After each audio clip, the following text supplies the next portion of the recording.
Hello, I am Xarkun, this is World of Warships Legends, and today I've got my first look at the new legendary USN Destroyer Gearing. We're going to take a look at my commander build and my mod selection, as well as one key stat. We'll skip the armor viewer, of course, because this is a destroyer and it's got 19 millimeters of armor everywhere, which is to say it has no armor. After we get that out of the way, we'll jump into some gameplay, and it is a doozy of a game. 243,000 damage done. Alright, so let's jump over to the commander. It is Arleigh Burke with Bay and Vian as inspirations. Interesting build. I've built into the range on the guns a little bit, partly because of my mod selection, as well as the reload time on those guns. For the mod selection, though, Aiming Systems Mod 1, Propulsion Mod, Concealment, and the main battery gun range increase mod. Now, I might switch that out for the main battery reload decrease mod thing. I can't remember what they're called, but I happen to have one of these lying around, so that's what I put on the ship, and it complements the Burke build well.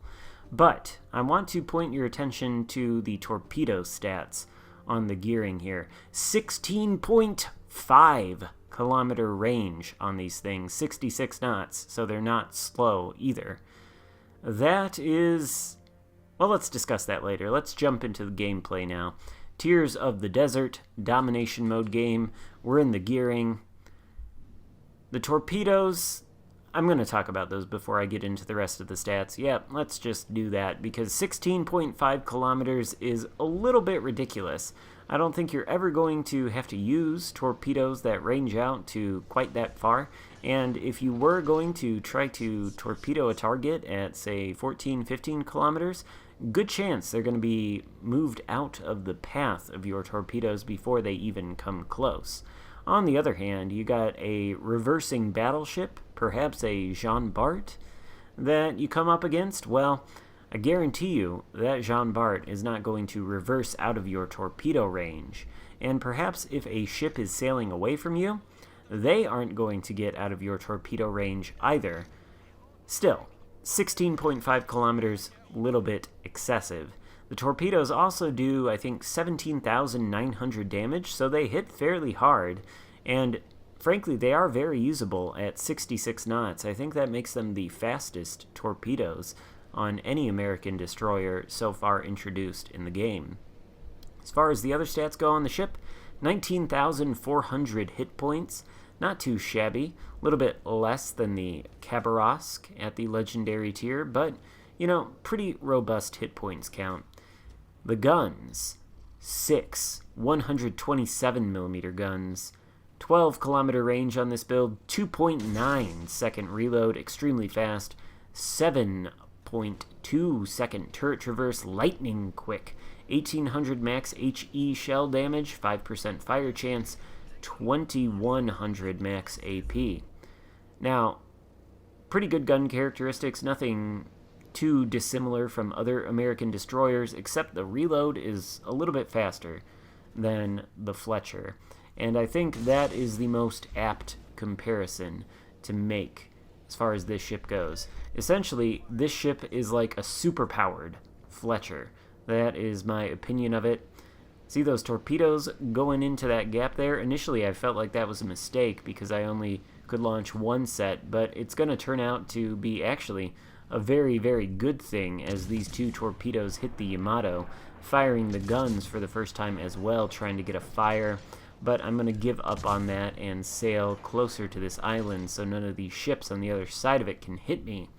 Remember that second set of torpedoes, though. Obviously, the first two hit the Yamato, caused a flood, and he used his damage control. Well, guess what?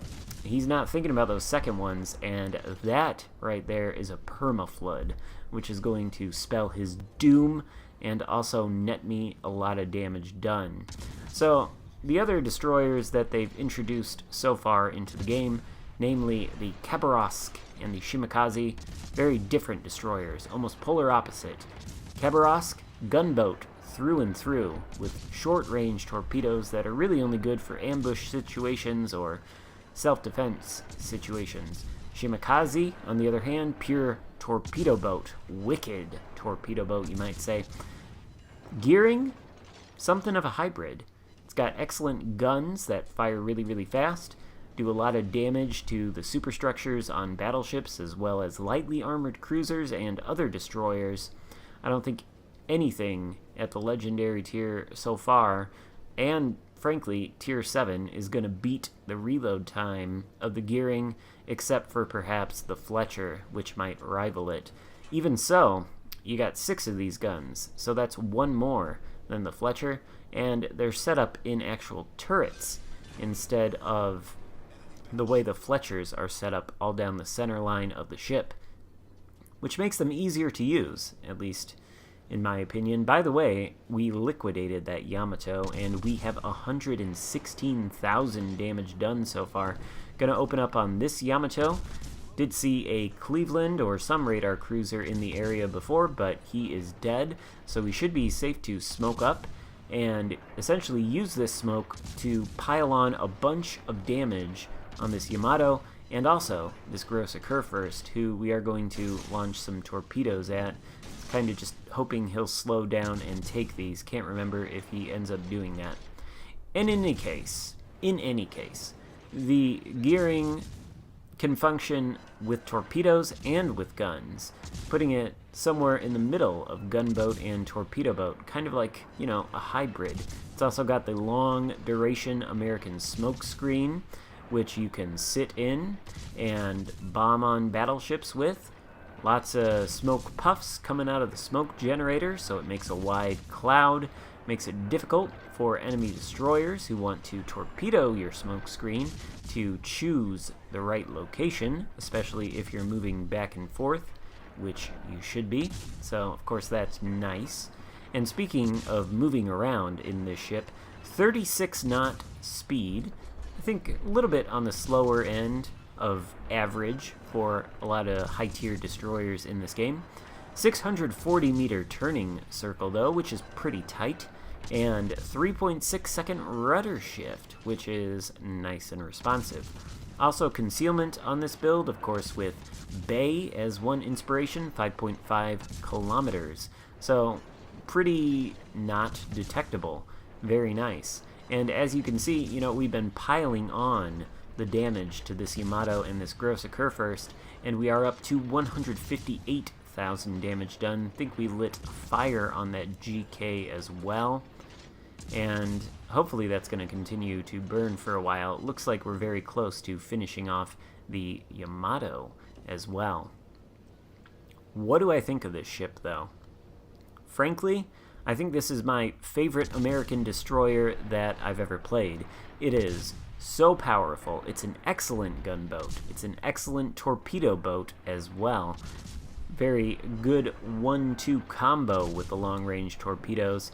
Guns, not quite as long-range as the Khabarovsk, of course. Actually, not anywhere near that. And because they are smaller shells, and American shells for that matter, they do have that floaty characteristic that makes them a little bit more difficult to aim at longer ranges, which may be an argument for not speccing so much into range on Burke as my commander. Instead, maybe I should spec more into reload, since the base range on these guns is somewhere in the vicinity of 10.7 kilometers, and I've only got it up to 12. Is that really a big enough difference to sacrifice the reload mod for the range mod? I don't know. But again, when I was making this build, I was short on silver, and I did have one of those range mods lying around. If you saw there, as we were aiming at that GK way out in the distance, you could see he still was in our torpedo range.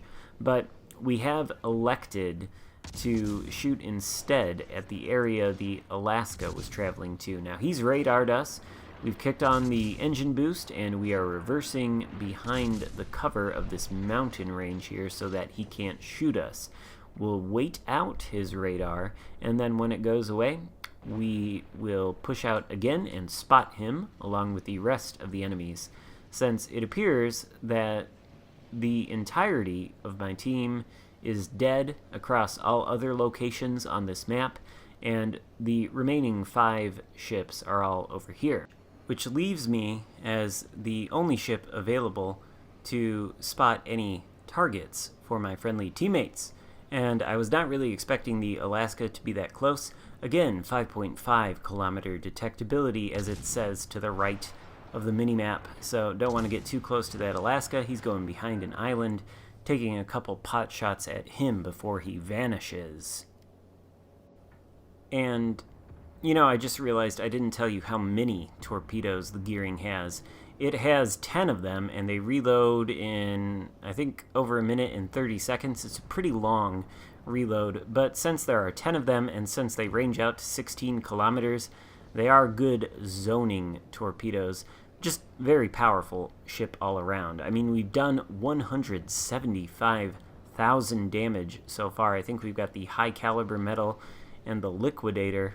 At least we're going to get some more medals before this game ends. Only 1 kill, though. We're going to bring that number up as well. Shooting at the Alaska. Should be able to go unspotted as I slip behind this island. It's one of the nice things you can use these American destroyers for, is if you got somebody spotting the target for you, parking behind the island for a little bit, spam an HE over the top of it like you're some kind of tiny little cruiser. Not too bad of an idea. Speaking of cruiser, got another radar cruiser coming our way. This time it's the Wichita. We want to stay out of his radar range just in case he elects to use it on us. And we do want to get around this island.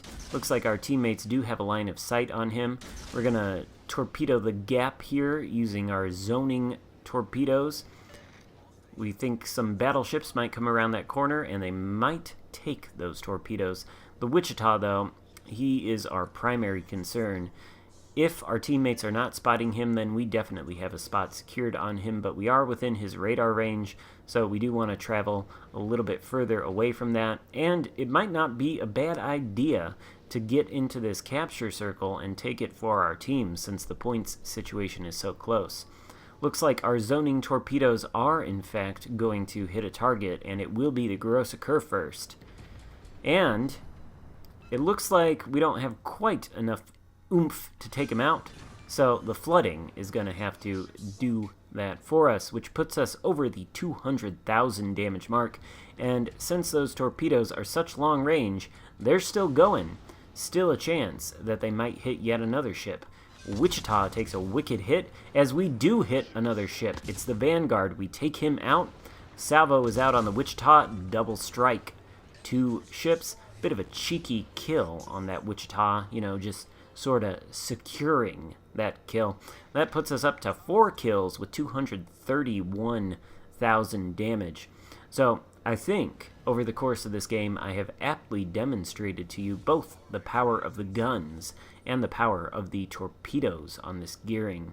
I will say in my first match when I took it out, I got a pretty poor result, like 45,000 damage, and I was like, you know, what's this ship about? Maybe I'm not playing it right or something. Yeah, definitely not my best game in this ship, because this was the game that I followed that up with. And then I thought, holy crap, this thing is powerful, and it certainly is. At this point, we've essentially got the win secured. Far ahead on points. We own 3 out of 4 cap circles. There is still a destroyer on the enemy team, but he's nowhere to be seen. So that just leaves me to sit in my last smoke screen doing what American gunboat type destroyers like to do, and bombing on this Richelieu. You can see as I hit his superstructure, the shells do damage, and they've started to fire, which is causing our already significant damage total to increase even more, up to 240,000 damage. And this Richelieu, he's the only ship that my remaining teammates can see, so he's not likely to be floating on the surface of the sea for much longer. As far as how would I rate the Gearing compared to the other legendary destroyers that we've seen, Khabarovsk and Shimakaze, honestly, I really like the Khabarovsk quite a bit, but this Gearing, this is going to be fun to play. I'll be a little bit sad when it is taken out of my port on February 1st, 2021, because I feel like I'm going to have some really enjoyable games in this thing before that time limit is up. And, you know, if you're wondering, you know, maybe you don't want to rent all of the legendary ships. Oh, look, a Kraken. Maybe you don't want to rent all of the legendary ships because you want to save those icebreaker coins. If you're only going to rent one, I think the Gearing might be it. Or the Conqueror. I think the Worcester is actually probably the least strongest out of all of them, weirdly enough. In any case, that's the end of the game and the end of my look at the Gearing. Hope you enjoyed it.